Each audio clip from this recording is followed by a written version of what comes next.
Mission. We dream of Filipinos who passionately love their country and whose values and competencies enable them to realize their full potential and contribute meaningfully to building the nation. As a learner-centered public institution, the Department of Education continuously improves itself to better serve its stakeholders. Mission: to protect and promote the right of every Filipino to quality, equitable, culture-based and complete basic education where students learn in a child-friendly, gender-sensitive, safe and motivating environment. Teachers facilitate learning and constantly nurture every learner. Administrators and staff as stewards of the institution ensure an enabling and supportive environment for effective learning to happen. Family, community, and other stakeholders are actively engaged and share responsibility for developing lifelong learners. Core values: maka-Diyos, makatao, makakalikasan, makabansa. ALS Creed: go to the people, live among the people, eat with the people, start with what the people know, build on what the people have, teach by knowing, learn by doing, not to conform but to transform, not relief but release.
Let's bow our heads and place ourselves in the presence of the Lord.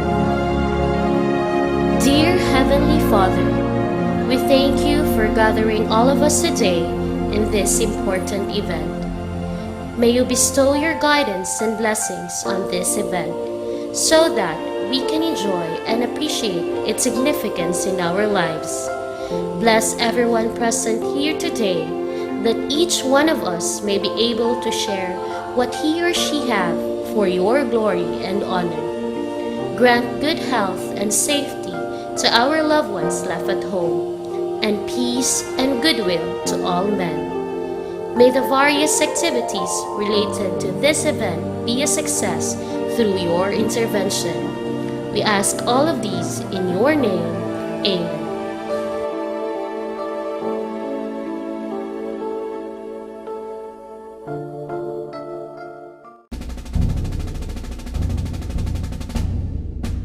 Bayang mabiliw, pelas ng silanganan, alam ng puso, sa dibdib mo'y buhay. Lupang hinirang, duyan ka ng magiging, sa manlulupi, di ka pasisingin. Sa dagat at bundok, sa simoy at sa langit mong bukaw, may nilagang tula at awit sa paglayang minamahal. Ang kislat ng matawat mo'y tagumpay na nanininig, ang bituin at araw niya kailan pa may di maniginig. Lupa ng araw ng walhati pagsinta, buhay ay langit sa piling mo. Aming ligaya na pag may mga api, ang mamatay ng dahil sa'yo.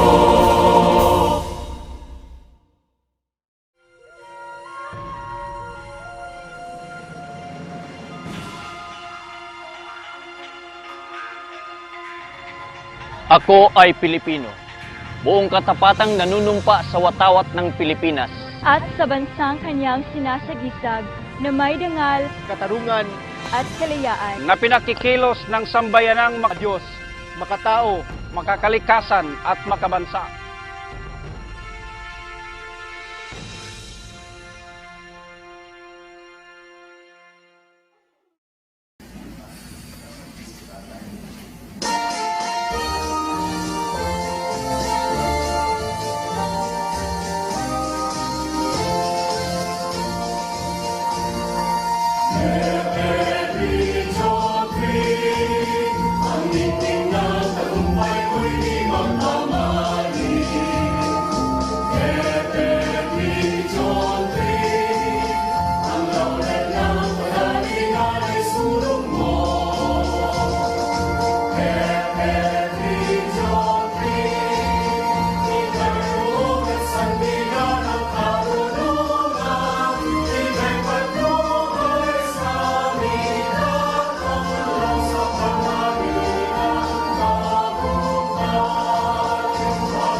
dagat at lupit, bunga ng sipag, tuwing nakamit, tamis ng tagumpay ay hatid, sintamis ng manggang Zambales.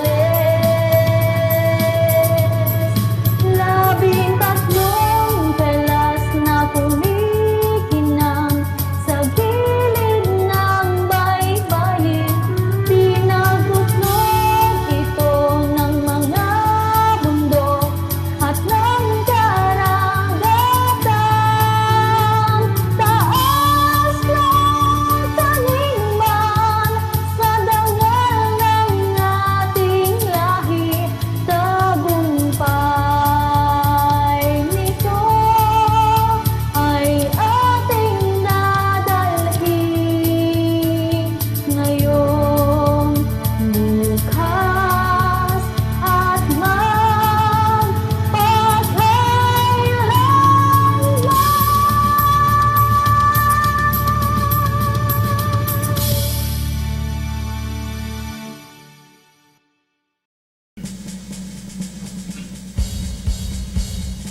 Ating bayan ang ibang maating ka, nung di ang paligid dagat kakaiba.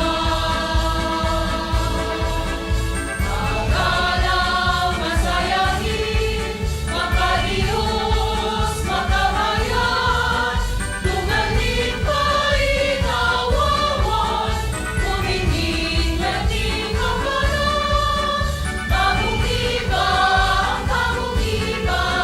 alagahan at pagyamanin. Bagong iba, itanyag mabigyahin mo. Handa ng mga tanawin, pagmasdan natin, kabundukan at mga kabukiran. Kay ko'y hagilin, babalik ko'y inibatan, ilabi ko'y bayong iba, kumikan ka para halukan. Bagong iba, alagahan at pagyamanin. Bagong iba, itanyag maabigyahin mo. Sentro ng komersyo, bilangan ng talino, simbolo ng kaunlaran, ang munisipyo. Bagong iba, alagahan at pagyamanin. Bagong iba, itanyag maabigyahin mo.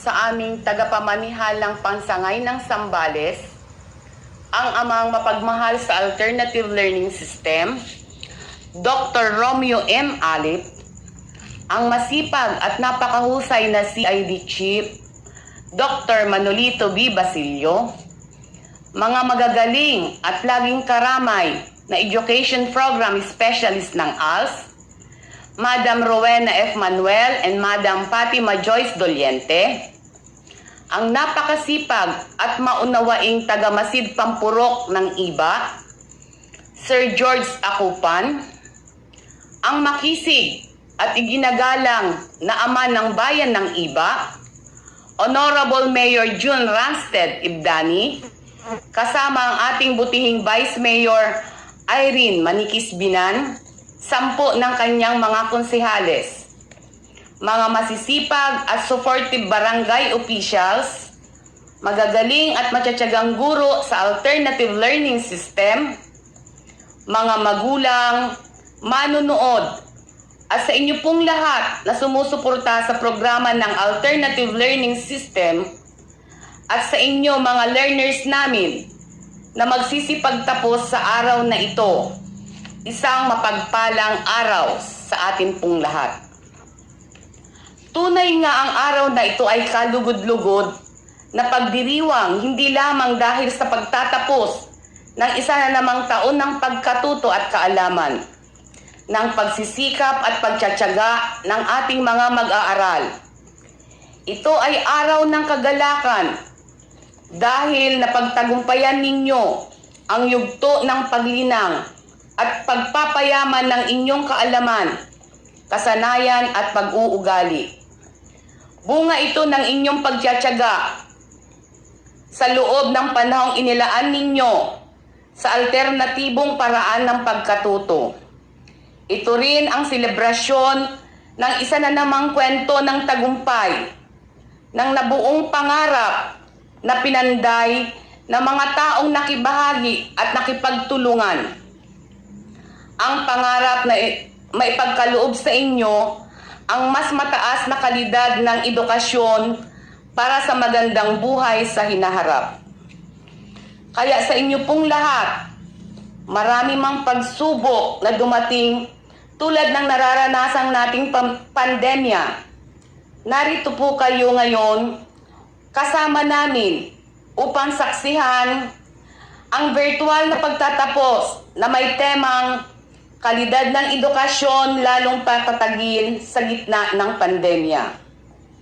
Sa pagtahak ninyo sa darating na bukas, ipagpatuloy nyo sana ang nasimulaang adhikain sa tulong ng inyong mapagmahal na magulang at malakas na suporta ng mga tao sa inyong paligid. Naniniwala ako na kayo ang hinihintay ng ating mahal na bayan na maghahatid sa tagumpay at pagbabago. Sa kabila ng nararanasan nating pandemya, lagi po tayong mag-iingat at susunod sa mga health and safety protocols. Magdasal at manatili po ang bawat isa na nakatindig at lumaban para sa pangarap. Para sa inyo mga mag-aaral ng Alternative Learning System, IBA Batch 2020-2021 na magsisipagtapos sa araw na ito, kayo po ay malugod naming binabati. Mabuhay po tayong lahat.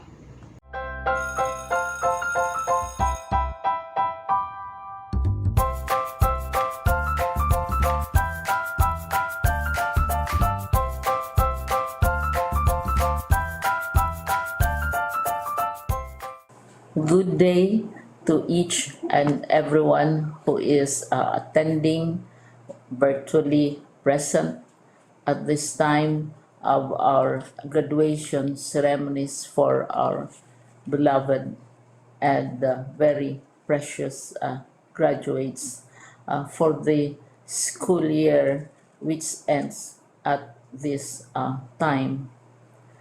First of all, I'd like to greet the parents and family members without whose sacrifices, whose reminders, and whose participation in the learning process for our graduates have resulted in this culmination program.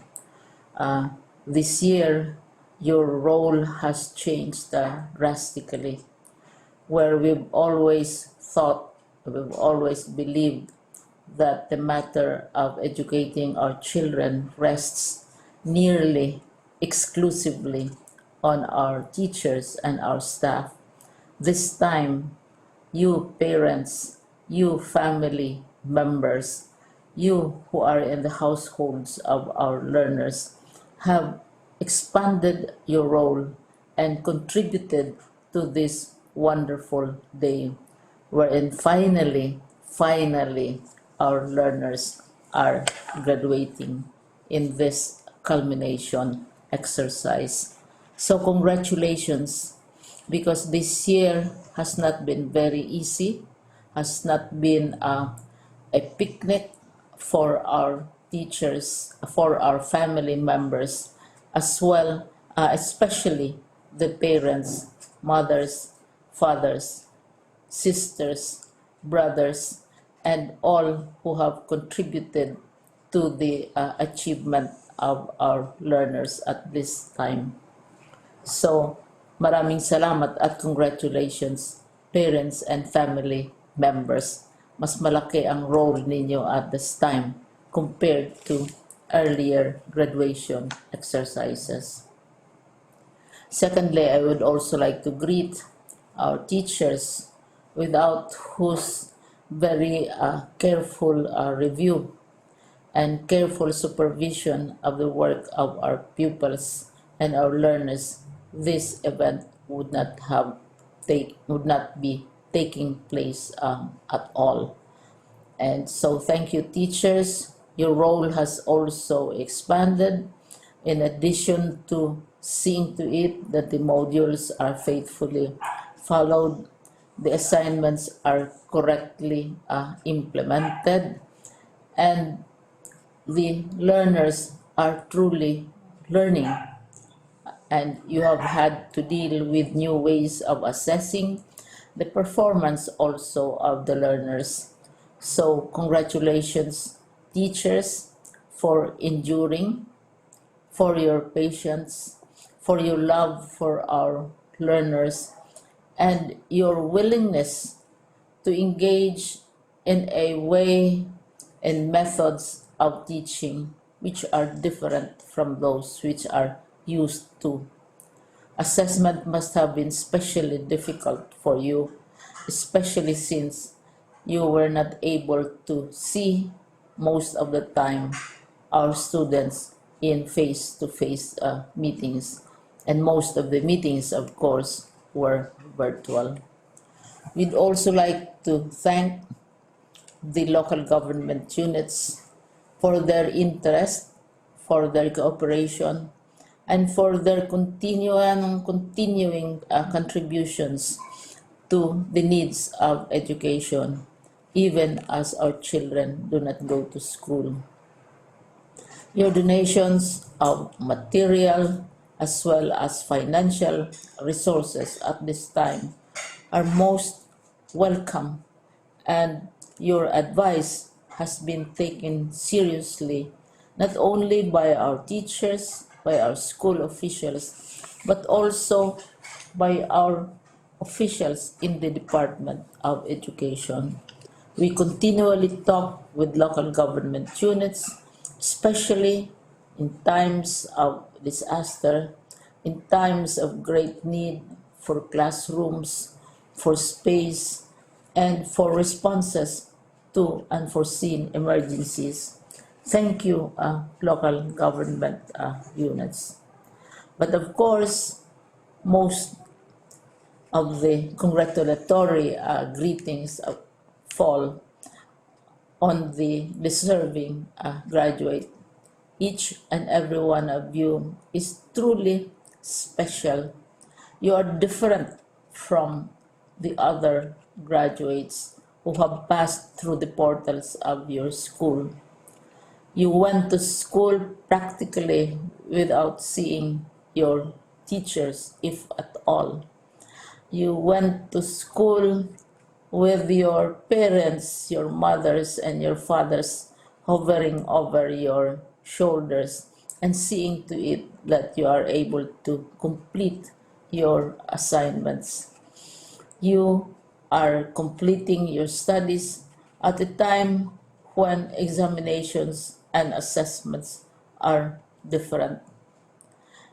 You are culminating these long months of hard work at this time, even as you have to do family chores, even as you are distracted, and even as your world has turned upside down, and it seems and it appears as if we don't know what the future holds and what will happen next. But you have persevered, and now you are ready to graduate. and therefore you deserve each and every bit of congratulations from us in the Department of Education, from your parents and family members, your teachers, from the officials in local government, as well as in the parent teachers associations.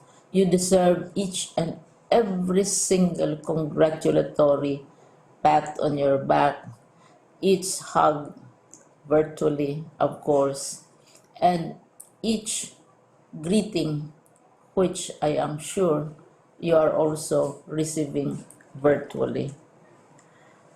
I don't know if you will remember this event many, many years from now. I have tried to recall myself who our graduation speaker was when I finished high school and when I finished my college studies. All I remember is that the graduation speaker was someone important, someone who was invited because that someone is supposed to give a message. What was more important to us graduates at that time was the excitement of the celebrations, the happiness and the joy of our parents, the sadness of parting from our classmates and from our teachers, and the enjoyment of all the graduation events that usually take place come commencement day. When I was a college student, we had a series of events which were designed to embed in our minds, which were designed to help us remember and not forget our days in college. We would spend one whole day going around the campus, visiting the classrooms, saying goodbye to our teachers, and sharing memories. We would have bonfires to say goodbye to each other.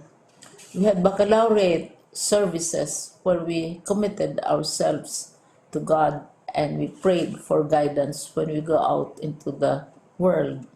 So many celebrations, and the speaker, of course, is the least important and easily forgotten component of the graduation exercise.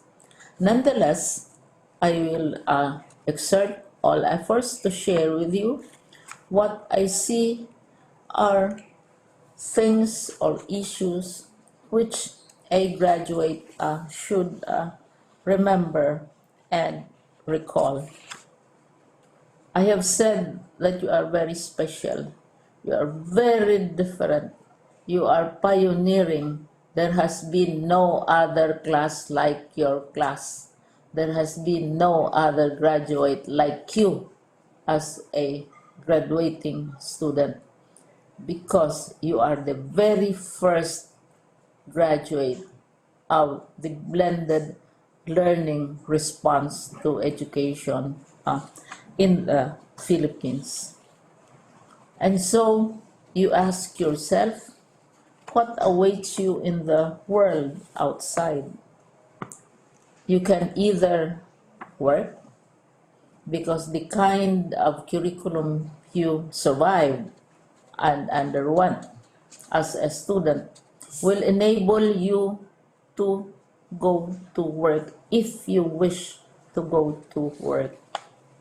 Some of you will proceed to further studies, and this would be a wonderful thing because there are many opportunities for further expanding your knowledge, for further answering and looking for explanations of issues, events that make you curious, especially in science, in technology, and also in the arts. So you can work, you can go to further studies, and perhaps some of you will settle down, hopefully not too soon, so you can pursue what you really want to do. So today, this is why we call this exercise a commencement exercise. It's not the end of our studies. It's not the end of all our efforts with blended learning, with modules, with floods, with earthquakes, and of course with COVID. It's a commencement of doors opening to you. More doors will be opened because you are a graduate. You can work, you can proceed for further studies, you can help your parents, and you can perhaps look for opportunities to do what you have always wanted to do, whether at work, whether at advanced studies, whether at learning more in science and technology, in mathematics, and in the arts. All of these opportunities are available to you. More doors are being opened. I hope you will select the door which arouses your curiosity, the door which will help you know more about this world, and the door which will allow you to contribute to the development of our country and contribute whatever we can to solve our problems and our challenges. Congratulations once more to each and every one of you. Congratulations to you, parents and family members. Congratulations to you, teachers. When I was chair of the board of Silliman University, each time we had graduation ceremonies, during the baccalaureate and during commencement itself, I would cry. I would cry because you are sending out into the world a new batch of graduates, and we want to be sure that what is awaiting them is appropriate. We want to be sure that they are ready for what awaits them when they select which door to open. And so, we tell you, go out to the world, do whatever you want to do. God be with you, and be assured that all of us love each and every one of you. Congratulations.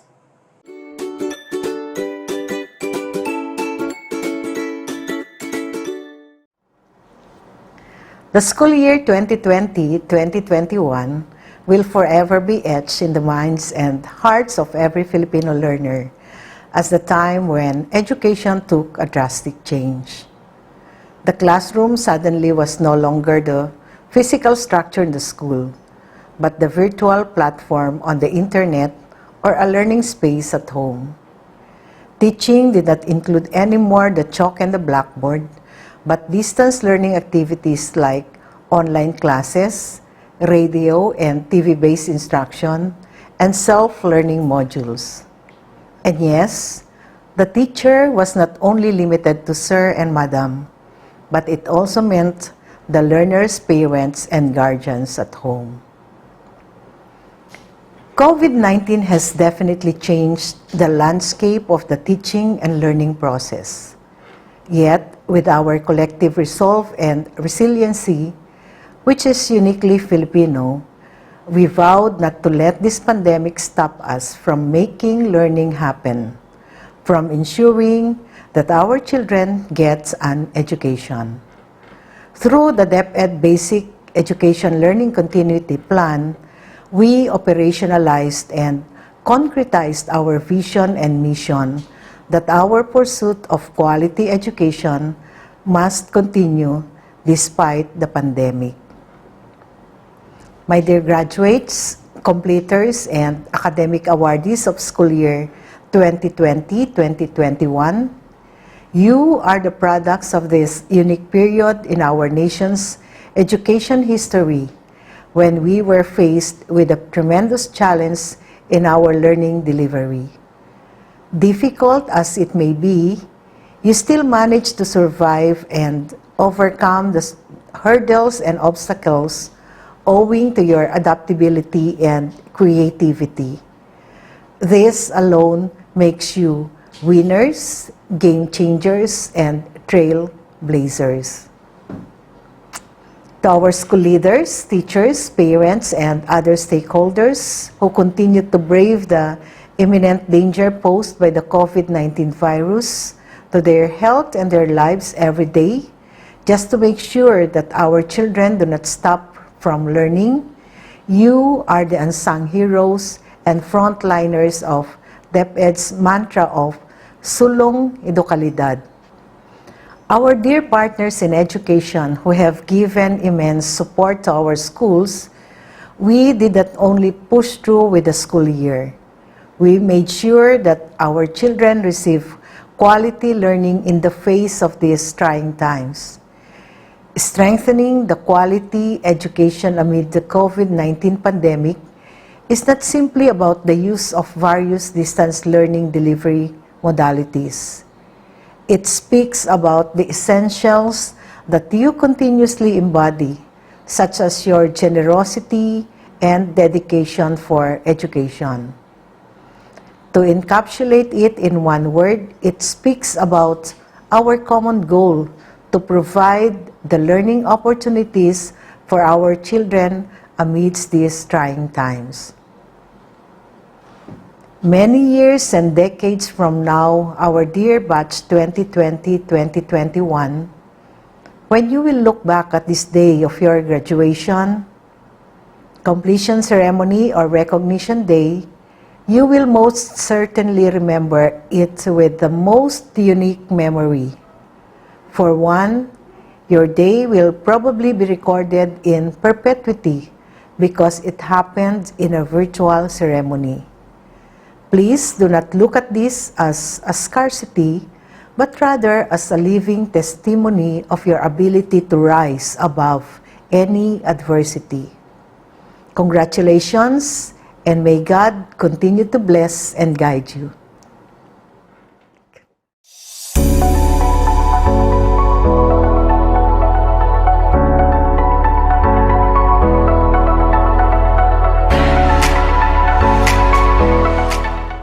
The greatest challenge in Philippine basic education took its toll with the onslaught of COVID-19 pandemic. We all fought and continue fighting in a battle where the unseen enemy almost ruled over.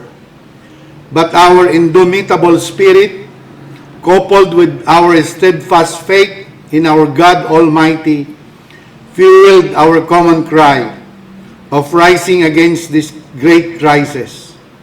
Thus, in the words of the education chief, education must continue. Together, we braved the path and prepared for our next steps. And education did continue with our concerted efforts.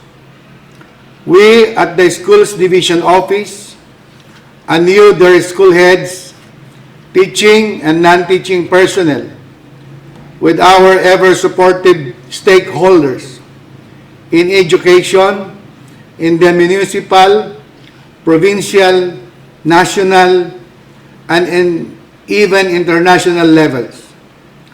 Special commendations to all parents for the role they actively and very well played.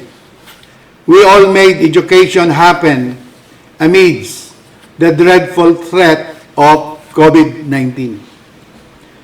The process that we have undergone in this most challenging school year ever in the history of education made us even more resilient in our capacities to ensure that we can give the best of what we can offer to our beloved learners in the whole province of Zambales.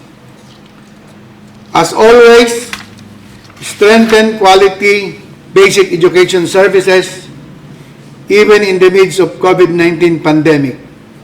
Thus, the theme, kalidad ng edukasyon, lalong patatagin sa gitna ng pandemya.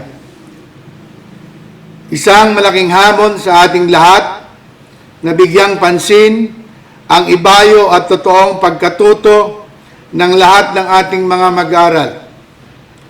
Sa inyo mga punong guro at lahat ng mga guro, aking ipinapaalala ang inyong mahalagang gampanin sa pagpapatatag ng kalidad ng edukasyon, may pandemya man o wala. I challenge each one of you to give your best efforts in giving our learners the education they deserve, especially in these trying times when commitment, dedication, and innovativeness are paramount. At our end, in the Schools Division Office, we are giving what we deem would benefit our learners now and in the future.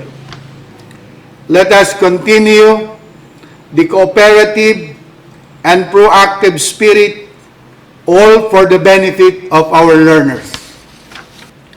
To you, dear completers and graduates, my warmest felicitations for your accomplishment. Our first ever completers and graduates through distance learning delivery modality. You all have made it through.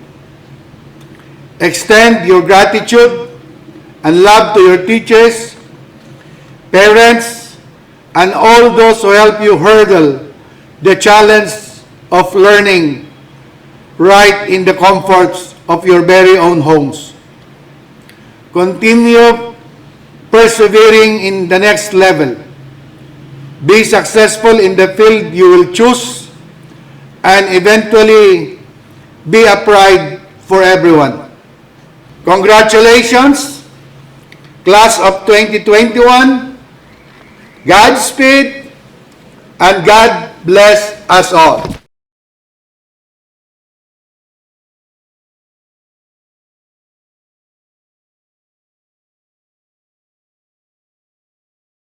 I have the honor to present to you the 5 boys and 7 girls, a total of 12 in elementary level, 61 boys and 54 girls, a total of 115 in junior high school, who satisfactorily completed the alternative learning system curriculum prescribed by the Department of Education, Region 3, Schools Division of Zambales, Iba District for school year 2020-2021.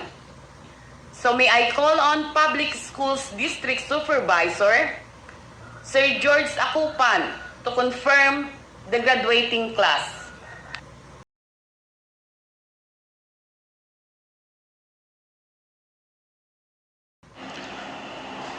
As the Public Schools District Supervisor of the District of Iba, after careful scrutiny of the requirements submitted in my office, I have found that you have completed the requirements for graduation.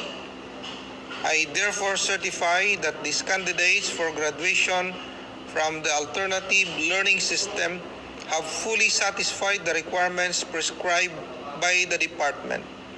Our Schools Division Superintendent, Dr. Romeo M. Alip, sir, they now await your confirmation.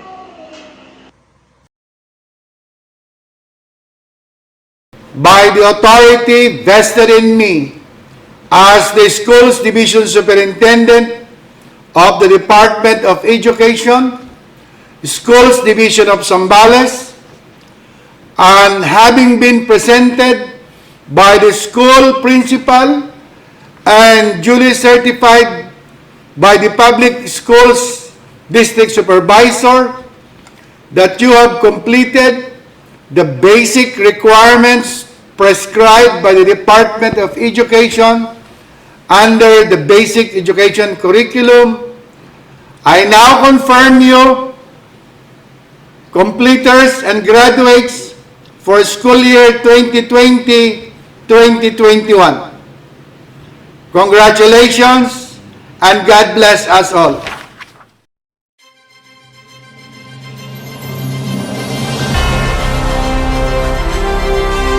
Elementary graduates: Castillo Nobriel Piel, Hene Lovely Anga, Asuncion Ivy, Cometa Angelita Villafuerte, De Guzman Angeline Kalimlim, Gabriel Johnny Josafat, Gabriel Sandy Oyando, De Los Reyes Corazon Taculon, Pamintuan Paulo, Bulataw Reynalyn Bagat, Bulataw Roy Bagat, Costales John Denver Valdez.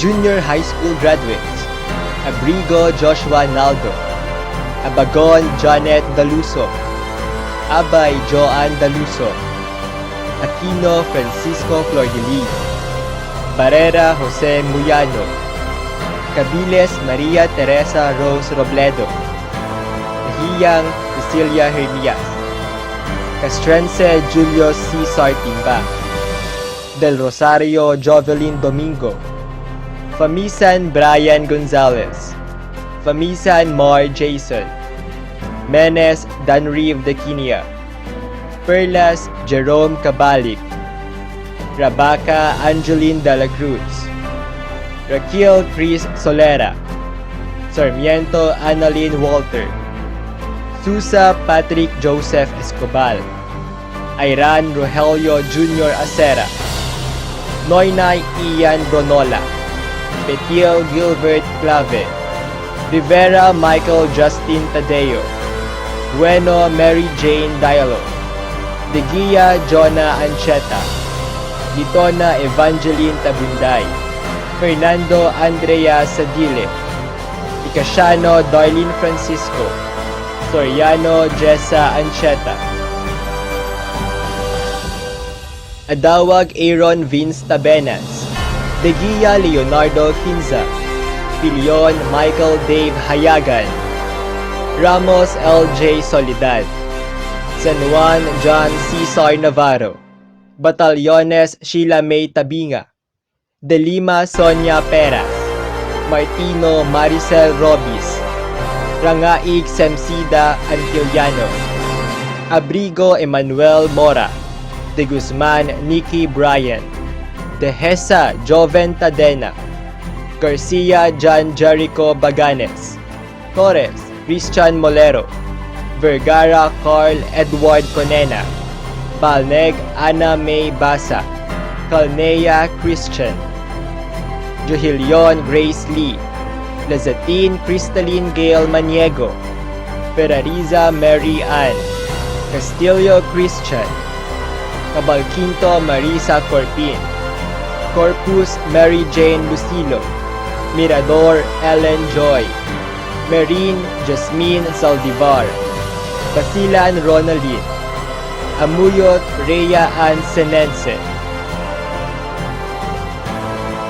Besa Nino Jr., Domikiel Joshua Leonard Besa, Manglikmot Mark Aaron Bunao, Dumlao John Hervey Ocampo, Nieves Kit Ivan Cabanilla, Bulataw Romeo Jr. Bagat, Trapsi Lemuel, Luna Jodel Baisa, Rosalejos Clarence Dragon, Galang Myla Domanais, Canosa Monica Febre, Kalimlim Arlene Magrata, Belago John Daryl, Moral Doy John Abad, De Guzman Jessalyn, Diaz Joshua Pedrosa, Loon Riel Paniel, Tumilang Esperanza, Pozas Eduardo Reyes Jr., Lauron Renalyn Areglado, Delenia Venus Torres, Dolan Virgie de la Cruz, Angeles Gabriel Parahora, Katiis Louis Bundang, Buenaventura Ryan Simpson, Singson Mark Nathaniel Hilario, Agramon Vincent Dial, Aquavera Babelin Buenaventura, Ogalisco Ann Rogeline Saldo, Salipot Nathaniel, Mon Marvin Ungria, Ofrecio Deo, Artates Leo, Garcia Edenel Montefalcon, Pamintangco Jonat Santa Cruz, Laginto Isaiah Jonald Gitona, Dedicatoria Josel, Tiago Jessa May Linami, Rebultan Edison, Membrot Joshua Mabutas, Olivia Annabel Pelariha, Lasino Annabel Mayo, Suge Andrew Molina, Suge Laila Sarmiento, Untaran Nelfe Suge, Dumagin Jobert Basto, Eclarinal Renz John Laborse, Makadaan Martin Gabriel Abrigo, Seki Gabriel Yoshiyaki Koru, Trinidad Ian Cesar Ragadio, Abalayan Sara May Mila, Sarmiento Benjo Arlantico, Fernandez Arven Bulahigan, Mislan John Kenneth Cruz, Cajobe Daniel Barrera, Rongavilla Aileen Ecalnir, Abad Joel Jr. Crisostomo, De La Cruz Bronson Ignacio, Johen Dindo Ocampos, Bulanhigan Mapi Cabalik, Sarmiento Evelyn Cabalik, Bagat Judy Ann Cabalik, Cabalik Lita Bagat, Cabalik Marvin Cabalik, Jonas Evelyn, Surigao Errol Jean.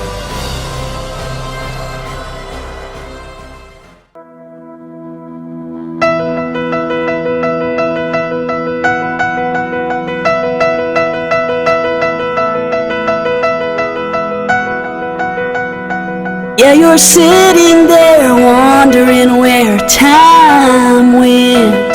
It feels like you just started this journey and now you're here, taking steps forward, oh, and ready to change the world. You're strong enough to move mountains, I think you can, I think you can, and you are one in a million, so move ahead with confidence, you've got this,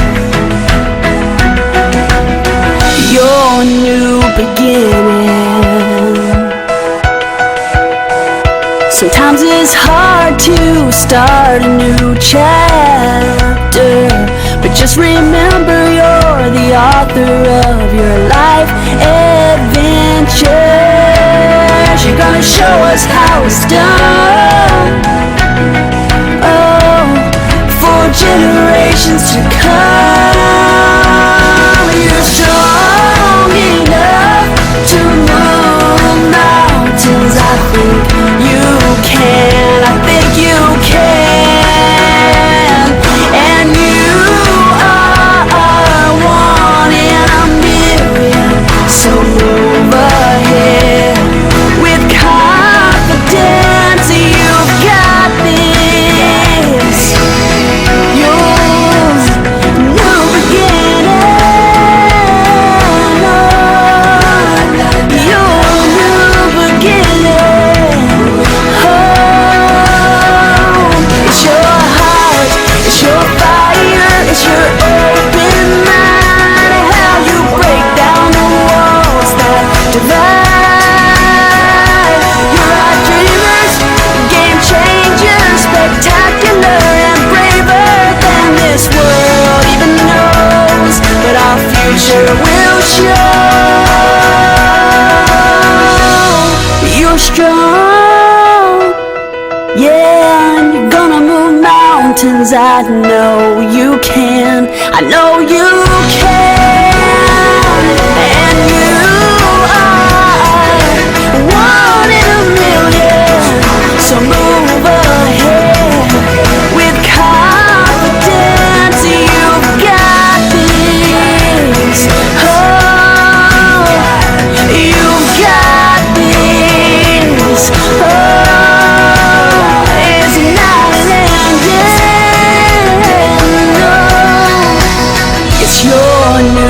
begin.